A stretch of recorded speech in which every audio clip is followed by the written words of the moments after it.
Basta, Sociedad Anónima, por Stephen King. Morrison esperaba a alguien que había quedado retrasado por el atascamiento del tráfico aéreo sobre el aeropuerto Kennedy cuando vio una cara conocida en el extremo de la barra y se encaminó a su encuentro. ¿Jimmy? ¿Jimmy McCann? Era él.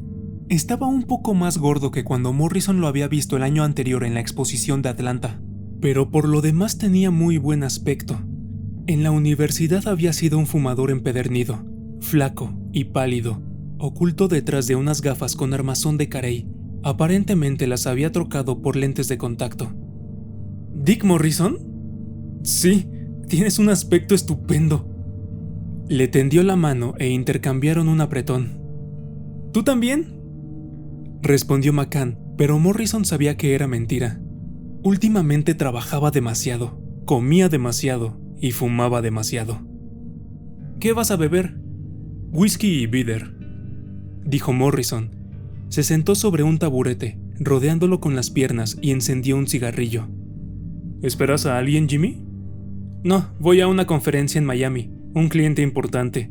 Nos compra 6 millones. Se supone que debo tratarlo con cuidado porque perdimos una cuenta importante para la próxima primavera. ¿Sigues con Krieger y Barton? Ahora soy vicepresidente ejecutivo. ¡Guau! ¡Fantástico! ¡Te felicito! ¿Cuándo sucedió todo esto? Intentó convencerse de que el gusanillo de la envidia que le carcomía el estómago no era más que un problema de acidez. Sacó un tubo de píldoras antiácidas y trituró una entre los dientes.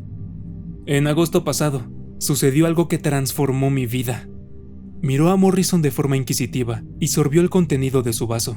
Tal vez te interesará. Dios mío, pensó Morrison con un respingo interior. Jimmy McCann se ha hecho religioso. Claro que sí. Asintió y vació su vaso de un trago cuando se lo sirvieron.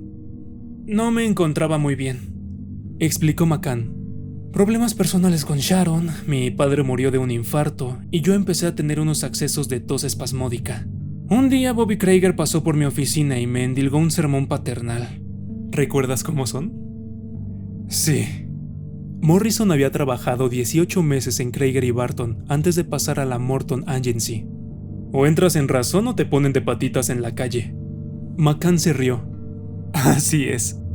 Bueno, para rematarlo, el médico me dijo que tenía un principio de úlcera. Me ordenó que dejara de fumar. McCann hizo una mueca. Me habría resultado más fácil dejar de respirar. Morrison hizo un ademán de neto asentimiento. Los no fumadores podían permitirse el lujo de ser petulantes. Miró con disgusto su propio cigarrillo y lo aplastó, seguro de que encendería otro al cabo de 5 minutos. ¿Lo dejaste?, preguntó. Sí, lo dejé. Al principio pensé que no podría. Hacía trampas como un loco. Hasta que conocí a un tipo que me aconsejó visitar un instituto de la calle 46. Especialistas. Me dijo que no tenía nada que perder y fui. Desde entonces no he vuelto a fumar. A Morrison se le desencajaron los ojos. ¿Qué hicieron? ¿Te inyectaron una droga? No. McCann había sacado la billetera y hurgaba en su interior. Aquí está. Sabía que tenía una conmigo. Depositó sobre la barra, entre ellos, una tarjeta comercial. Basta, Sociedad Anónima, no se haga humo. 237 East, calle 46. Pida ahora para su tratamiento. Quédatela, si quieres, dijo McCann. Te curarán, te lo garantizo. ¿Cómo? No puedo contártelo. ¿Por qué no? Eso forma parte del contrato que te hacen firmar. De todos modos, durante la entrevista te explican cómo es el sistema. ¿Firmaste un contrato? McCann hizo un ademán de asentimiento. Y sobre esa base... Sí. Le sonrió a Morrison, que pensó: bien ha sucedido. McCann se ha sumado a las filas de los estúpidos petulantes. ¿Por qué el secreto si el instituto es tan fantástico? ¿Por qué nunca he visto publicidad en la tele, ni carteles, ni anuncios en las revistas? Consiguen todos los clientes que necesitan por el boca en boca. Tú trabajas en publicidad, Jimmy. No puedes creer eso. Lo creo, insistió McCann. Tienen un promedio de curación del 98%. Espera un momento, exclamó Morrison. Pidió otra copa y encendió un cigarrillo. ¿Estos individuos te atan y te obligan a fumar hasta que vomitas? No. ¿Te hacen ingerir algo para que te descompongas cada vez que enciendes? No, no se trata de nada de eso. Compruébalo por ti mismo. Señaló el cigarrillo de Morrison. No te gusta realmente, ¿verdad? No, pero... Cuando dejé de fumar, mi vida cambió radicalmente. Prosiguió McCann. Supongo que no le sucederá lo mismo a todos, pero en mi caso fue una reacción en cadena. Me sentí mejor y mi relación con Sharon se enmendó por completo. Tenía más energías y rendía más en el trabajo. Escucha, has despertado mi curiosidad. ¿No podrías...? Lo siento, Dick, realmente no puedo hablar de eso. Se mostró categórico. ¿Aumentaste de peso? Por un momento le pareció que Jimmy McCann tenía un talante casi lúgubre. Sí, en verdad me excedí, pero volví a adelgazar. Ahora tengo el peso casi justo. Antes era enclenque.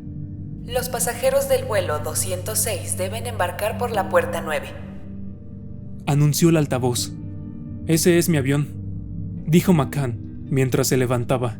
Dejó caer un billete de $5 sobre la barra. Tómate otra copa si quieres, y piensa en lo que te he dicho, en serio. Entonces desapareció, abriéndose paso entre la multitud hacia la escalera mecánica.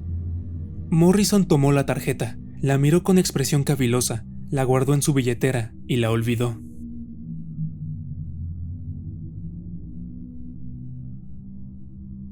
Un mes más tarde, la tarjeta cayó de su billetera sobre otra barra. Había salido temprano de la oficina y había entrado allí para pasar la tarde bebiendo. Las cosas no marchaban bien en la Morton Agency. En realidad, marchaban terriblemente mal. Le dio a Henry un billete de 10 para pagar la bebida, y después levantó la tarjetita y volvió a leerla. 237 East, calle 46. Estaba a solo 200 metros. Era un día fresco y soleado de octubre, y quizá, para distraerse un poco... Cuando Henry le trajo el cambio, terminó su bebida y salió a caminar. Vasta sociedad anónima se hallaba en un nuevo edificio donde el alquiler mensual de las oficinas debía ser equivalente al sueldo anual de Morrison. A juzgar por el tablero con la nómina de empresas que se exhibía en el vestíbulo, sus oficinas ocupaban toda una planta, y esto era un testimonio de riqueza, mucha riqueza. Subió en el ascensor y desembocó en un recinto suntuosamente alfombrado, de donde pasó a una sala de recepción decorada con excelente gusto, y con un amplio ventanal desde donde se veían los insectos que se desplazaban velozmente por la calle. 3 hombres y una mujer ocupaban las sillas alineadas a lo largo de las paredes, y estaban leyendo revistas. Todos tenían porte de ejecutivos. Morrison se acercó al escritorio. Un amigo me dio esto, explicó, entregándole la tarjeta a la secretaria. Supongo que se podría decir que fue un alumno del instituto. La joven sonrió e introdujo un formulario en la máquina de escribir. ¿Su nombre, señor? Richard Morrison. Un tecleo muy apagado. La máquina era una IBM. ¿Su domicilio? El número 29 de Maple Lane, Clinton, Nueva York. ¿Casado? Sí. ¿Hijos? 1. Pensó en Alvin y frunció ligeramente el ceño. 1 no era el término preciso. Habría sido más correcto decir medio. Su hijo era retrasado mental y estaba internado en una escuela especial en Nueva Jersey. ¿Quién lo ha recomendado, señor Morrison? Un viejo condiscípulo, James McCann.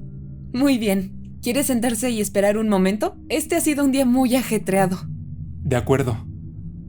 Se sentó entre la mujer, que usaba un severo traje sastre azul, y un joven ejecutivo de americana espigada y patillas a la moda. Extrajo un paquete de cigarrillos, miró en torno y vio que no había ceniceros. Volvió a guardar los cigarrillos. Estupendo. Le seguiría la corriente y encendería uno al salir. Si lo hacían esperar mucho, incluso dejaría caer la ceniza sobre la peluda alfombra marrón. Tomó un ejemplar del Time y empezó a hojearlo. Lo llamaron un cuarto de hora más tarde, después de la mujer del traje azul. Su centro nicotínico ya estaba clamando a gritos. Un hombre que había entrado después que él había extraído una pitillera. La había abierto con un chasquido seco. Había visto que no había ceniceros y la había guardado, con una expresión un poco culpable, según le pareció a Morrison. Eso lo hizo sentir algo mejor. Por fin, la secretaria lo miró con una sonrisa radiante y dijo: «Puede pasar, señor Morrison». Morrison pasó por la puerta situada detrás del escritorio y se encontró con un corredor iluminado con luces indirectas. Un hombre corpulento, de cabello blanco y aspecto taimado, le estrechó la mano, sonrió afablemente y dijo: «Sígame, señor Morrison». Guió a Morrison frente a una serie de puertas cerradas, desprovistas de identificación, y por último abrió una de ellas, situada más o menos en la mitad del pasillo, utilizando una llave. Se trataba de una austera habitación con dimensiones reducidas, cuyas paredes estaban forradas con paneles blancos de corcho perforado. El único mueble era un escritorio con una silla a cada lado. En la pared situada detrás del escritorio había algo que parecía ser una pequeña ventana alargada, pero estaba cubierta con una cortinilla verde. En la pared situada a la izquierda de Morrison colgaba la foto de un hombre alto, de cabello gris acerado. Sostenía una hoja de papel en la mano. Le pareció vagamente conocido. «Soy Vic Donati», se presentó el hombre fornido. «Si resuelve someterse a nuestro programa, yo seré su supervisor». «Mucho gusto en conocerlo», dijo Morrison. Estaba ansioso por fumar un cigarrillo. «Siéntese». Donati depositó el formulario de la secretaria sobre la mesa y después extrajo otro del cajón. Clavó sus ojos en los de Morrison. «¿Quiere dejar de fumar?» «Sí». «¿Quiere firmar esto?» Le entregó el impreso a Morrison. Este lo leyó por encima. El firmante se compromete a no divulgar los métodos o técnicas, etcétera, etcétera. «Por supuesto», asintió, y Donati le colocó una estilográfica en la mano. Garabateó su nombre y Donati firmó abajo. Un momento después el papel desapareció en el cajón de la mesa. «Bien», pensó Morrison irónicamente. «He prestado juramento. No era el primero. Una vez había aguantado 2 días íntegros». «Correcto», dijo Donati. «Aquí no nos molestamos en hacer propaganda, señor Morrison, ni en formular preguntas sobre su estado de salud, su presupuesto o su condición social. No nos interesa saber por qué desea dejar de fumar. Somos pragmáticos». «Me alegro», respondió Morrison con tono apático. «No empleamos drogas. No reclutamos a discípulos de Dale Carnegie para que los sermoneen. No recomendamos ninguna dieta especial. Y no aceptamos dinero hasta que ha transcurrido 1 año de que ha abandonado el vicio». «Dios mío. ¿El señor McCann no se lo informó?» «No». «Entre paréntesis, ¿cómo se encuentra el señor McCann? ¿Está bien?» «Sí». «Magnífico. Excelente. Ahora, solo unas pocas preguntas, señor Morrison. Son un poco personales, pero le aseguro que esta información es estrictamente confidencial». «¿Sí?», murmuró Morrison con indiferencia. «¿Cómo se llama su esposa?» «Lucinda Morrison. Su apellido de soltera era Ramsey». «¿Usted la ama?» Morrison levantó bruscamente la vista, pero Donati lo miraba con expresión plácida. «Sí, desde luego». «¿Ha tenido problemas conyugales? ¿Alguna separación, quizá?» «¿Qué relación tiene esto con el hecho de dejar de fumar?», preguntó Morrison. No había querido reaccionar con tanto enfado, pero deseaba, diablos, necesitaba un cigarrillo. «Tiene mucha relación», contestó Donati. «Por favor, sea paciente». «No, nada por el estilo». Aunque últimamente la convivencia había sido un poco difícil. «¿Tiene un solo hijo?» «Sí, Alvin. Asiste a una escuela privada». «¿Qué escuela?» «Eso no se lo diré», espetó Morrison con tono hosco. «Está bien», asintió Donati afablemente.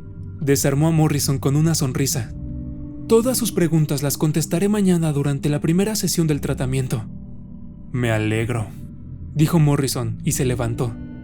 «Una última pregunta», agregó Donati. «Hace más de 1 hora que no fuma. ¿Cómo se siente?» «Bien», mintió Morrison. «Sencillamente bien». «Lo felicito», exclamó Donati. Contorneó el escritorio y abrió la puerta. «Disfrute sus cigarrillos esta noche. A partir de mañana jamás volverá a fumar». «¿De verdad?» «Se lo garantizamos, señor Morrison», afirmó Donati solemnemente. Al día siguiente, a las 3 en punto, estaba sentado en la antesala de vasta sociedad anónima. Había pasado la mayor parte del día preguntándose si faltaría a la cita que le había dado la secretaria al salir, o si concurriría con un espíritu de terca recuperación. Al fin, algo que había dicho Jimmy McCann lo indujo a asistir a la entrevista. «Sucedió algo que transformó mi vida». Dios sabía que a su vida le vendría bien un cambio, y además sentía curiosidad. Antes de entrar en el ascensor fumó un cigarrillo hasta el filtro. Si es el último, paciencia, pensó. Tenía un sabor horrible. Esta vez no tuvo que esperar tanto tiempo. Cuando la secretaria lo invitó a entrar, Donati lo estaba esperando. Le tendió la mano y sonrió, y Morrison tuvo la impresión de que esa sonrisa era casi rapaz. Empezó a sentirse un poco tenso, y esto le hizo desear un cigarrillo. «Acompáñeme», dijo Donati, y lo guió hasta la pequeña habitación. Volvió a sentarse detrás del escritorio, y Morrison ocupó la otra silla. «Me alegro mucho de que haya venido», continuó Donati. «Muchos posibles clientes no vuelven después de la entrevista inicial. Descubren que no tienen interés como creían en dejar de fumar. Será un placer cooperar con usted en esto». «¿Cuándo empieza el tratamiento?» «Hipnosis», pensaba. «Debe ser hipnosis». «Oh, ya ha empezado. Empezó cuando nos dimos el apretón de manos en el corredor. ¿Lleva cigarrillos encima, señor Morrison?» «Sí». «¿Puede dármelos, por favor?» Morrison se encogió de hombros y le entregó el paquete a Donati. De todos modos, solo quedaban 2 o 3. Donati depositó el paquete sobre la mesa. Después, sonriendo y sin dejar de mirar fijamente a Morrison, cerró el puño y empezó a descargarlo sobre el paquete de cigarrillos, que se arrugó y aplastó. La punta de un cigarrillo roto salió despedida. Se dispersaron las hebras de tabaco. Los puñetazos de Donati retumbaron con fuerza en la habitación cerrada. A pesar de la violencia de sus golpes, la sonrisa seguía estereotipada en su rostro, y le produjo un escalofrío a Morrison. «Quizás es solo el estado de ánimo que quieren inspirar», pensó. Por fin Donati cesó de martillear, tomó el paquete triturado y maltrecho. «No creerá cuánto placer me produce esta operación», dijo, y dejó caer el paquete en la papelera. «Incluso después de repetirla durante 3 años me sigue regocijando». «Como tratamiento deja bastante que desear», comentó Morrison afablemente.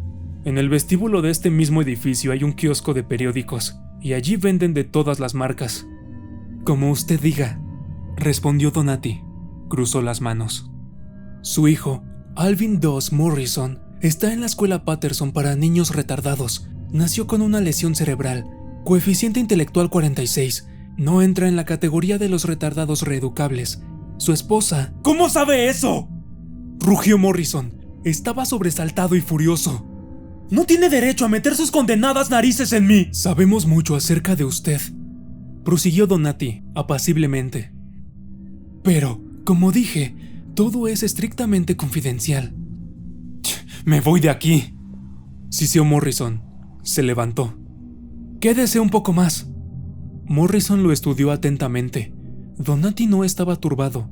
En verdad parecía un poco divertido. Su semblante era el de un hombre que había presenciado la misma reacción docenas de veces. Centares, quizá. «Está bien, pero espero que sepa lo que hace». «Oh, claro que lo sabemos». Donati se repantigó en su asiento. «Le expliqué que somos pragmáticos. En este contexto tenemos que empezar por comprender hasta qué punto es difícil curar la adicción al tabaco. El índice de recidivas es de casi el 85%. La tasa de recaídas de los adictos a la heroína es menor. Se trata de un problema extraordinario. Extraordinario». Morrison miró hacia la papelera. Uno de sus cigarrillos, aunque torcido, aún parecía estar en condiciones de ser fumado. Donati se rió jovialmente. Metió la mano en la papelera y lo rompió entre los dedos. «A veces alguien propone en las legislaturas de los estados que el sistema carcelario suprima la ración semanal de cigarrillos. Estas mociones son derrotadas invariablemente. En los pocos casos en que fueron aprobadas se desencadenaron terribles motines. Motines, señor Morrison. ¿Qué le parece?» «No me sorprende». «Pero piense en las connotaciones. Cuando usted manda a un hombre a la cárcel lo priva de su vida sexual normal, del alcohol, de la actividad política, de la libertad de movimiento. No se subleva. Las sublevaciones son escasas cuando se las compara con el número de prisiones. Pero basta que le quite los cigarrillos y ¡zas!». Descargó el puño sobre la mesa para dar mayor énfasis a sus palabras. «Durante la Primera Guerra Mundial, cuando en el frente interno alemán nadie conseguía cigarrillos, era común ver a los aristócratas alemanes recogiendo colillas del arroyo. Durante la Segunda Guerra Mundial, muchas mujeres norteamericanas recurrían a las pipas cuando escaseaban los cigarrillos. Este es un problema fascinante para un auténtico pragmático, señor Morrison. ¿Podemos pasar al tratamiento? Enseguida. Acérquese aquí, por favor. Donati se había levantado y estaba junto a las cortinillas verdes que Morrison había visto el día anterior. Donati la corrió y dejó al descubierto una ventana rectangular a través de la cual se veía una habitación vacía. No, totalmente vacía no. Sobre el suelo había un conejo que comía gránulos de una escudilla. Lindo animalito, comentó Morrison. Es cierto, obsérvelo. Donati pulsó un botón contiguo al marco de la ventana. El conejo dejó de comer y empezó a brincar como enloquecido. Cada vez que sus patas tocaban el piso parecía saltar a mayor altura. Tenía la piel erizada en todas direcciones y los ojos desencajados. ¡Deténgase! ¡Lo está electrocutando! Donati soltó el botón. De ninguna manera. La corriente que circula por el suelo es muy débil. Mire al conejo, señor Morrison.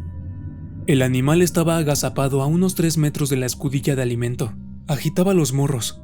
De pronto, se fue saltando a un rincón. Si el conejo recibe una descarga con suficiente frecuencia mientras come, explicó Donati, asocia enseguida los dos hechos. El comer genera dolor, por consiguiente, no come. Unas pocas descargas más y el conejo se morirá de hambre delante de su alimento. Esto se denomina terapia de aversión. A Morrison se le iluminó la mente. No, gracias. Se encaminó hacia la puerta. Espere por favor, señor Morrison. Morrison no se detuvo, tomó el pomo de la puerta y lo sintió resbalar bajo su mano. Traiga la llave y abra esto. Señor Morrison, tenga la gentileza de sentarse. Abra esta puerta o haré que la policía les caiga encima antes de que tengan tiempo de decir hombre de Marlboro. Siéntese. La voz fue tan fría como el hielo. Morrison miró a Donati. Sus ojos marrones estaban turbios y eran sobrecogedores. Dios mío, pensó. ¿Estoy encerrado aquí con un psicópata? Se humedeció los labios. Nunca en su vida había sentido tantos deseos de fumar un cigarrillo. Permita que le describa con mayor detalle el tratamiento, manifestó Donati. No me entiende, respondió Morrison con fingida paciencia. No quiero tratarme. He decidido renunciar. No, señor Morrison. Usted es el que no entiende. No tiene otra alternativa. Cuando le anuncié que el tratamiento ya había empezado, le estaba diciendo la pura verdad. Pensé que usted se había dado cuenta de ello. Está loco, dijo Morrison, pasmado. No, solo soy un pragmático. Le hablaré del tratamiento. Sí, contestó Morrison. Siempre que usted entienda que apenas salga de aquí me compraré 5 paquetes de cigarrillos y los fumaré en el trayecto hasta la comisaría. De pronto se dio cuenta que se estaba mordiendo la uña del pulgar, que la estaba succionando, y se esforzó por interrumpir ese acto.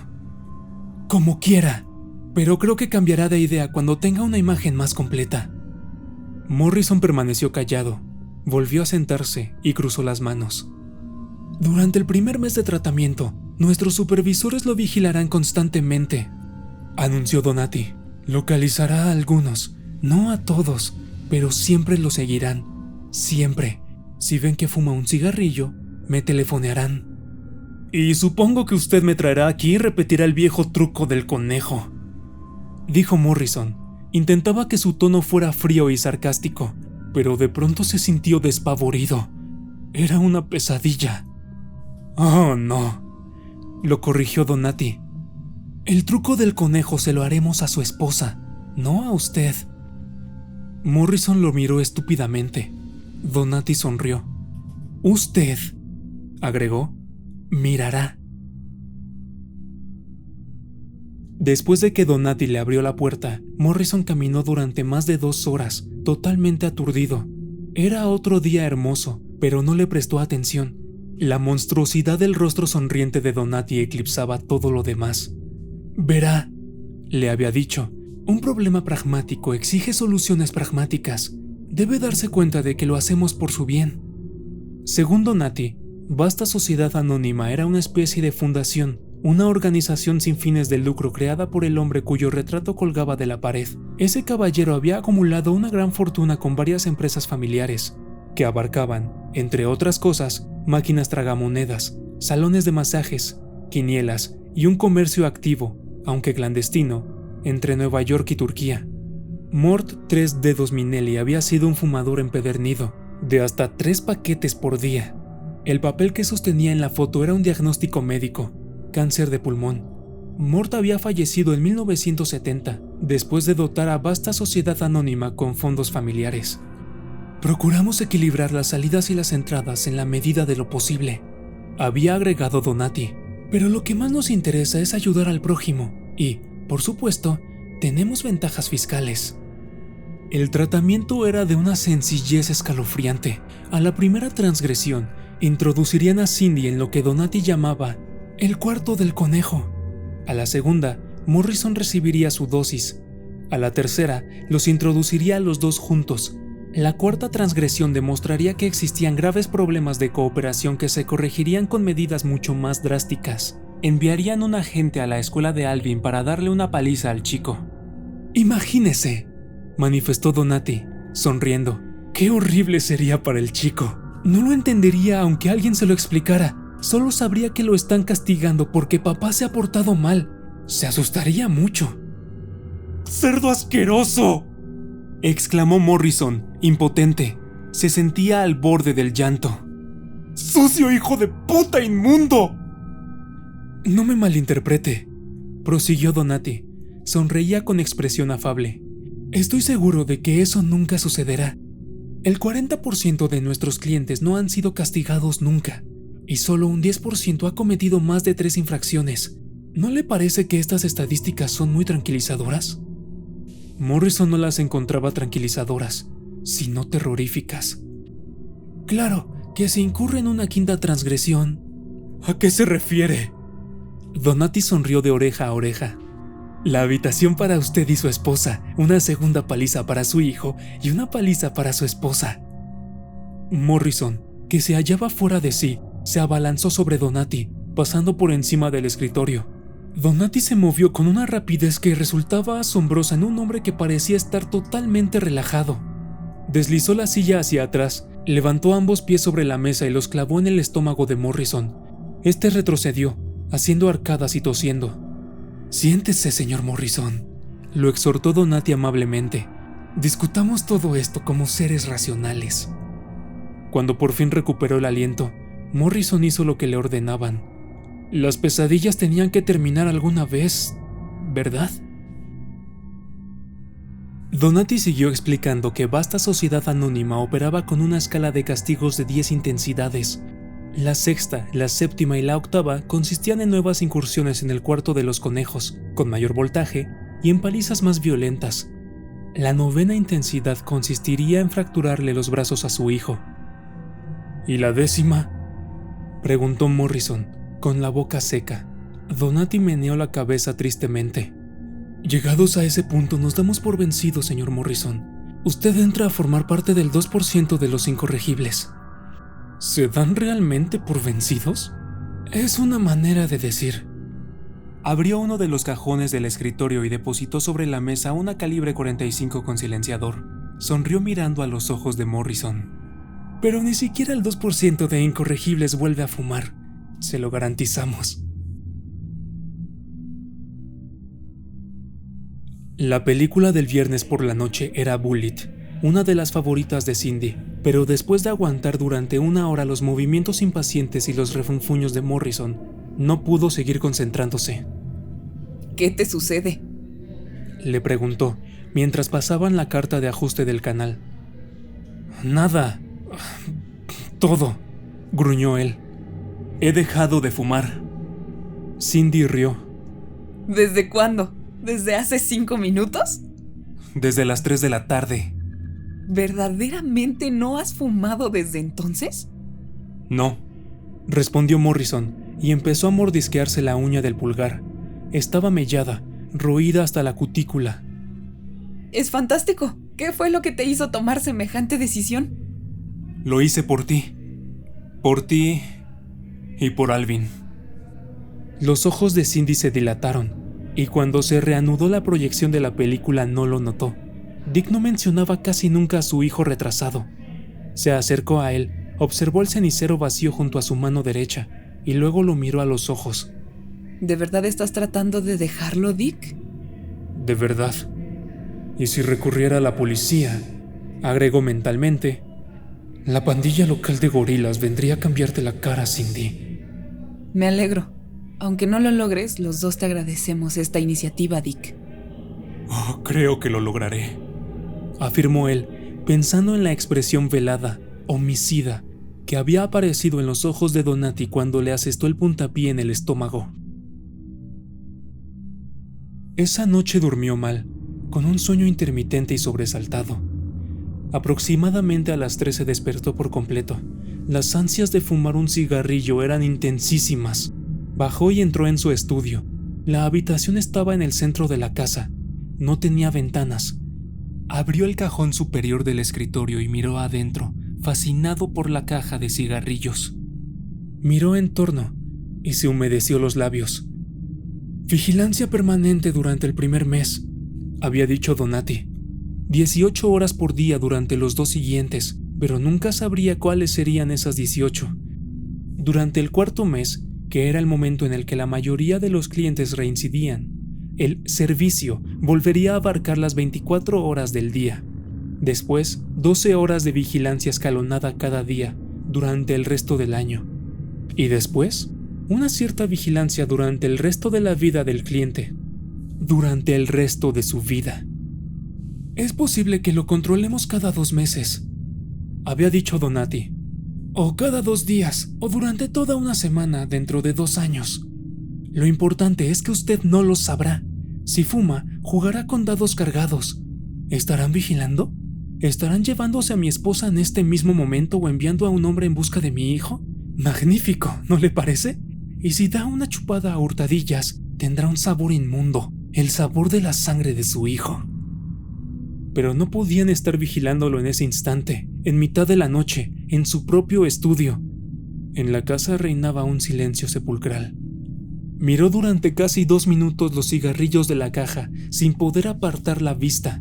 Después fue hasta la puerta del estudio, espió el pasillo vacío y volvió a contemplar los cigarrillos durante otro rato.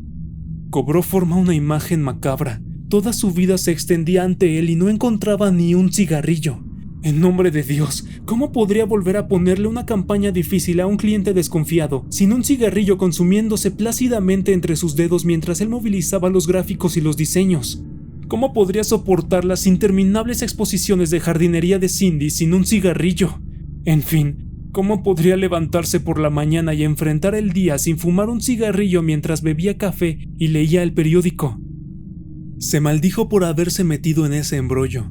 Maldijo a Donati y maldijo, sobre todo, a Jimmy McCann. ¿Cómo podía haberle hecho eso? El muy hijo de puta lo sabía. El deseo de estrangular a Jimmy McCann hizo que le temblaran las manos. Volvió a pasear la mirada por el estudio, sigilosamente. Metió la mano en el cajón y extrajo un cigarrillo. Lo acarició, lo sobó. ¿Cómo decía el viejo eslogan publicitario? Tan redondeado, tan firme, tan compacto. Nunca había oído una mayor verdad. Se llevó el cigarrillo a la boca y después se detuvo, con la cabeza inclinada. ¿Había oído un ruidito en el armario?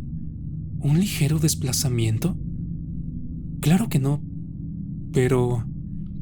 Otra imagen mental, el conejo brincando demencialmente bajo los efectos de la electricidad. Figurarse a Cindy en ese cuarto. Escuchó atentamente y no oyó nada. Se dijo que le bastaría con acercarse a la puerta del armario y abrirla de un tirón. Sin embargo, era demasiado terrorífico pensar en lo que podría hallar. Volvió a la cama, pero tardó mucho en dormirse.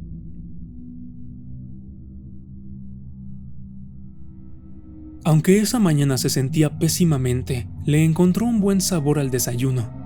Después de vacilar un momento, complementó su acostumbrado plato de copos de maíz con otro de huevos batidos. Estaba lavando la sartén, enfurruñado, cuando Cindy bajó vestida con su bata. Richard Morrison, no has comido un huevo con el desayuno desde los tiempos de Mariscataña. Morrison lanzó un gruñido. A su juicio, desde los tiempos de Mariscataña, era una de las frases más estúpidas de Cindy, solo comparable a «iría sonriendo al patíbulo». No. Reincidirás antes del mediodía. proclamó Cindy sarcásticamente. «¡Gracias por la ayuda que me prestas!», bramó él, enardecido. «Tú y los demás que no fuman, todos creen que... no importa». Pensó que Cindy se enfadaría, pero vio que lo miraba con una expresión próxima a la admiración. ¿Lo dices realmente en serio? ¿Realmente? Claro que sí. Ojalá nunca sepas hasta qué punto lo digo en serio. Pobrecillo, dijo Cindy, acercándose a él. Pareces la imagen recalentada de la muerte, pero estoy muy orgullosa de ti. Morrison la abrazó con fuerza. Escenas de la vida de Richard Morrison, octubre-noviembre. Morrison y un colega de Larkin Studios en el bar de Jack Dempsey. El colega le ofrece un cigarrillo. Morrison aprieta su vaso con un poco más de fuerza y dice: «Lo he dejado». El colega se ríe y contesta: «Te doy una semana». Morrison espera el tren de la mañana y mira por encima del Times a un joven de traje azul. Ahora ve al joven casi todas las mañanas y a veces en otros lugares. En Oundes, donde se reúne con un cliente. Mirando discos en St. Goodies, donde Morrison ha ido a buscar un álbum de Sam Cooke. Una vez en un grupo de 4, detrás del de Morrison, en el club local de golf. Morrison se embriaga en una fiesta. Tiene ganas de fumar un cigarrillo, pero no está tan borracho como para encenderlo. Morrison visita a su hijo. Le lleva un gran balón que chilla cuando lo aprieta. El beso baboso y complaciente de su hijo. ¿Quién sabe por qué no es tan repulsivo como antes? Abraza con fuerza a su hijo y descubre lo que Donati y sus colegas han comprendido con tanto cinismo antes que él, que al fin y al cabo, la droga más perniciosa es el amor. Los románticos pueden seguir debatiendo su existencia, los pragmáticos lo aceptan y lo utilizan. Morrison pierde poco a poco la compulsión física de fumar, pero no se libra por completo del anhelo psicológico, ni de la necesidad de tener algo en la boca, pastillas contra la tos, caramelos, un mondadientes, sustitutos insuficientes, todos ellos. Y, finalmente, Morrison detenido en el túnel de Midtown, en un atasco de tráfico de increíbles proporciones. Oscuridad, estridencia de claxons, atmósfera pestilente, el tráfico irremisible embotellado, y de pronto abre la guantera y ve un paquete de cigarrillos parcialmente abierto. Los miró un momento y luego tomó uno y lo prendió con el encendedor del tablero de instrumentos. Si sucede algo, la culpa será de Cindy, se dijo con ánimo desafiante. Le había ordenado que se deshiciera de todos los malditos cigarrillos. La primera chupada le hizo toser convulsivamente el humo, la segunda lo hizo lagrimear, la tercera lo hizo sentirse ligero y mareado. Tiene un sabor inmundo, pensó, e inmediatamente después, ¿qué estoy haciendo? Los claxons sonaron impacientemente detrás de él. Delante, la columna de vehículos se había puesto nuevamente en marcha. Aplastó la colilla en el cenicero, abrió las 2 ventanillas delanteras y las aletas de ventilación, y después abanicó impotentemente el aire como un chico que acababa de hacer correr por el inodoro su primer cigarrillo. Su coche siguió a los otros con una serie de sacudidas espasmódicas y condujo hasta su casa. ¡Cindy! ¡Ya llegué! Silencio. ¡Cindy! ¿Dónde estás, cariño? Sonó el teléfono y él se abalanzó sobre el aparato. ¿Hola, Cindy? Hola, señor Morrison, respondió Donati. Su tono era placenteramente conciso y formal. Creo que tenemos que dilucidar un pequeño asunto de negocios. ¿Le resultará cómodo venir a las 5? ¿Mi esposa está con usted? Claro que sí, rió Donati de forma indulgente. Escuché, déjela ir, balbuceó Morrison. No volverá a suceder, fue un desliz, solo un desliz y nada más. Solo le di 3 chupadas y le juro que ni siquiera sabía bien. Qué lástima. ¿Lo espero a las 5 entonces? ¡Por favor!, suplicó Morrison, al borde del llanto. ¡Por favor! Estaba hablándole a un teléfono incomunicado. A las 5 de la tarde la antesala estaba desierta, con excepción de la secretaria que le dedicó a Morrison una sonrisa rutilante sin hacer caso de su palidez y su desaliño. ¿Señor Donati? Dijo la secretaria por el interfono. El señor Morrison ha venido a verle. Le hizo un ademán con la cabeza a Morrison. Puede pasar. Donati lo esperaba frente a la habitación no identificada, acompañado por un hombre que ostentaba la camiseta con la leyenda Sonría y empuñaba una 38 milímetros. Tenía la complexión de un gorila. «Escuche», le dijo Morrison a Donati. «Podemos llegar a una transacción, ¿verdad? Le pagaré, ¡Cállese!», espetó el hombre de la camiseta con la leyenda Sonría. «Me alegra verlo», manifestó Donati, «aunque lamento que sea en una circunstancia tan penosa. ¿Quiere acompañarme? Lo abreviaremos lo más posible. Le aseguro que a su esposa no le ocurrirá nada malo. Esta vez». Morrison se preparó para abalanzarse sobre Donati. «¡Vamos, vamos!», exclamó Donati, con expresión fastidiada. «Si hace eso, mi amigo Jung le dará una paliza y su esposa recibirá igualmente las descargas. ¿Qué beneficio podría reportarle eso?». «Ojalá se pudra en el infierno», siseó Morrison. Donati suspiró. Si me hubieran dado 5 céntimos por cada vez que alguien ha enunciado ese mismo deseo, ya podría jubilarme. Que esto le sirva de lección, señor Morrison. Cuando un romántico trata de hacer una buena obra y fracasa, le dan una medalla. Cuando un pragmático tiene éxito, lo mandan al infierno. ¿Vamos?». Jung hizo una seña con la pistola. Morrison entró en la habitación, delante de ellos. Se sentía aturdido. Habían corrido la cortinilla verde. Jung lo empujó con el cañón del arma. Así debían de sentirse quienes presenciaban lo que ocurría en las cámaras de gas, pensó. Miró hacia adentro. Cindy estaba allí y miraba azorada en torno. ¡Cindy!, gritó Morrison angustiado. ¡Cindy! ¡Ellos! No puede verlo ni oírlo. El cristal es transparente en una sola dirección. En realidad solo fue un desliz insignificante. Creo que bastarán 30 segundos. ¿Jung? Jung pulsó el botón con una mano mientras con la otra seguía clavando implacablemente la pistola en la espalda de Morrison. Fueron los 30 segundos más largos de su vida. Cuando terminó la sesión, Donati apoyó la mano sobre el hombro de Morrison y le preguntó: ¿Va a vomitar? No, respondió Morrison débilmente. Tenía la frente apoyada contra el cristal. Sus piernas se habían convertido en gelatina. No lo creo.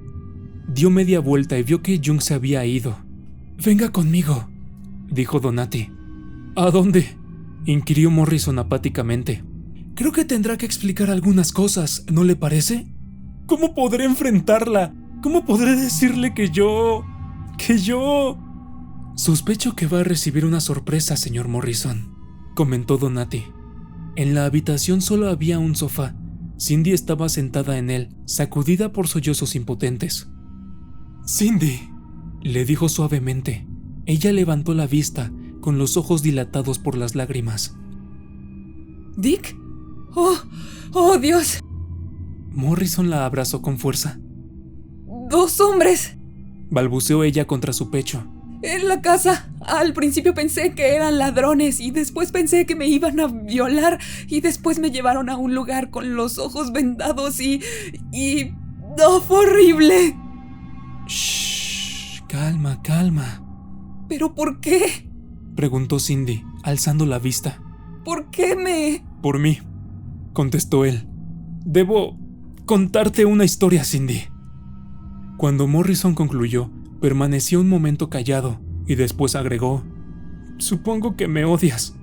No te culparé por ello». Morrison tenía la mirada clavada en el piso y Cindy le tomó el rostro entre las manos y lo volvió hacia el de ella. «No», murmuró. «No te odio. Vale la pena», prosiguió Cindy. «Bendita sea esta gente. Te han sacado de una prisión». Él la miró, enmudecido por la sorpresa. «¿Lo dices en serio?». «Sí», contestó Cindy y lo besó. «¿Ahora podemos volver a casa? Me siento mucho mejor. Mejor que nunca». El teléfono sonó una tarde, una semana después, y cuando Morrison reconoció la voz de Donati dijo: «Sus hombres se equivocan. Ni siquiera me he acercado a un cigarrillo». Lo sabemos. Tenemos que conversar con usted sobre una última cuestión. Entre paréntesis, lo felicito por su ascenso. ¿Cómo sabe eso?». Nos mantenemos informados, respondió Donati con tono indiferente y colgó. Cuando entraron en la pequeña habitación, Donati dijo: No se ponga tan nervioso, nadie va a morderlo. Suba ahí, por favor. Morrison vio una balanza de baño. Escuche, he aumentado un poco de peso, pero... Sí, es lo que le sucede al 73% de nuestros clientes. Suba, por favor. Morrison subió y la aguja de la balanza señaló 87 kilos. Correcto, ya puede bajar. ¿Cuánto mide, señor Morrison? 1,80 m. Muy bien, veamos. Extrajo de su bolsillo delantero una tarjetilla plastificada. Oh, no está tan mal. Le daré una receta para unas píldoras dietéticas muy ilegales. Utilícelas con moderación y ciñéndose a las instrucciones, y fijará su peso máximo en... Veamos... Volvió a consultar la tarjeta. 91 kilos. ¿Qué le parece? Y puesto que hoy es 1 de diciembre, lo esperaré en todos los primeros de mes, para controlar su peso. Si no puede venir, no se preocupe, bastará con que nos telefonee por anticipado. ¿Y qué sucederá si me excedo de los 91? Donati sonrió. Enviaremos a alguien a su casa para que le corte el dedo meñique a su esposa. Puede salir por esa puerta, señor Morrison. Le deseo un buen día. 8 meses más tarde, Morrison se encuentra en el bar de Dempsey con su colega de los Larkin Studios. Morrison se mantiene en lo que Cindy llama orgullosamente su peso de batalla, 85 kilos. Hace gimnasia 3 veces por semana y está en perfectas condiciones físicas. En cambio, su colega de Larkin parece un despojo traído por el gato. Colega: Jesús, ¿cómo dejaste de fumar? Yo estoy prisionero en este maldito vicio. El colega aplasta el cigarrillo con auténtica repulsión y vacía su whisky. Morrison lo mira pensativamente y luego extrae de la billetera una tarjetita comercial blanca. La deposita sobre la barra entre ellos. ¿Sabes? Dice: estos tipos cambiaron mi vida. 12 meses más tarde, Morrison recibe una factura por correo. La factura dice: Basta Sociedad Anónima, 237 East, calle 46, Nueva York, 10017. Un tratamiento, $2,500. Asesor, Víctor Donati, $2,500. Electricidad, $0.50. Total, rogamos abonar esta suma, $5,050. ¡Hijos de puta!, ruge. ¡Me cobraron la electricidad que usaron para... ¡Cállate y paga!, dice ella y lo besa. 20 meses más tarde, Morrison y su esposa se encuentran por casualidad con Jimmy McCann y señora en el Helen Hayes Theater. Hacen las presentaciones. Jimmy está tan rozagante como aquel día, hace tanto tiempo, en la terminal del aeropuerto. O está aún mejor. Morrison no conocía a su esposa. Es muy bella, con ese encanto rutilante que a veces irradian las muchachas sencillas que son muy, muy felices. Le tiende la mano a Morrison y este se la estrecha. Nota algo raro, y en la mitad del segundo acto descubre qué es lo que le ha llamado la atención. Le faltaba el dedo meñique de la mano derecha.